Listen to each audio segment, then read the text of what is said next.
दुनिया का सबसे महत्वपूर्ण ऑयल चोक पॉइंट एक बार फिर चर्चा में है।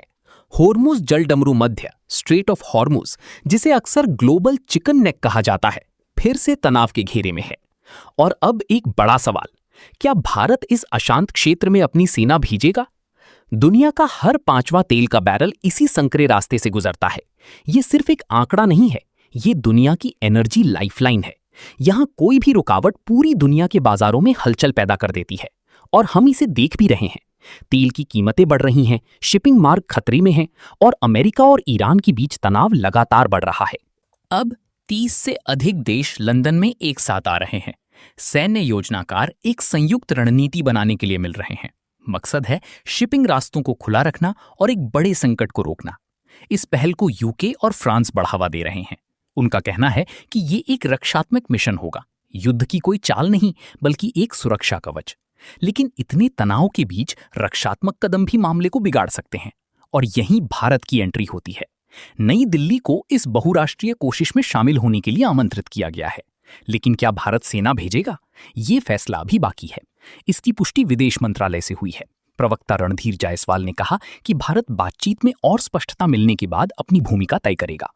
भारत के लिए चिंता का एक बड़ा विषय इसकी ऊर्जा और आर्थिक सुरक्षा है, जो हॉर्मुज जलडमरू मध्य से होने वाले व्यापारिक जहाजों की आवाजाही से जुड़ी है। भारत ने इस संघर्ष में व्यापारिक जहाजों पर होने वाले सैन्य हमलों की कड़ी निंदा की है। इस संघर्ष के दौरान जहाजों पर सवार भारतीय नाविकों की कीमती जानें गई हैं। हम फिर से दोहराते हैं कि व्यापारिक जहाजों को निशाना बनाना और मासूम चालक दल के सदस्यों को खतरे में डालना या व्यापार की आज़ादी को रोकना बिल्कुल भी स्वीकार्य नहीं है। भारत पहले ही संयुक्त राष्ट्र में अपनी कड़ी चिंता जता चुका है, और इसके पीछे ठोस कारण है।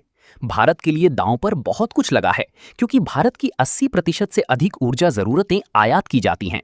इसका एक बड़ा हिस्सा इसी रास्ते से आता है। यहाँ की रुकावट भारत पर भारी पड़ती है। तेल की कीमतें, महंगाई और आर्थिक स्थिरता सब खतरे में पड़ जाती है। हालात तब और बिगड़ गए जब ईरान ने 2 व्यापारिक जहाजों को अपने कब्जे में ले लिया।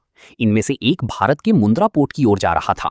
रिपोर्ट्स के मुताबिक ईरानी बलों ने इन जहाजों को रोका और उन पर समुद्री नियमों के उल्लंघन का आरोप लगाया। ये अब सिर्फ एक क्षेत्रीय मुद्दा नहीं रहा, इसका सीधा असर भारत के व्यापार और आपूर्ति श्रृंखला यानी सप्लाई चेन पर पड़ता है। ईरान ने कई जहाजों पर गोलीबारी भी की है, जिससे ये व्यस्त रास्ता एक संघर्ष क्षेत्र बन गया है। डिप्लोमेसी चल रही है, पर स्थिति अभी भी नाजुक है। पिछले हफ्ते ही ईरान ने रास्ता खोला था, लेकिन कुछ ही घंटों में इसे फिर बंद कर दिया।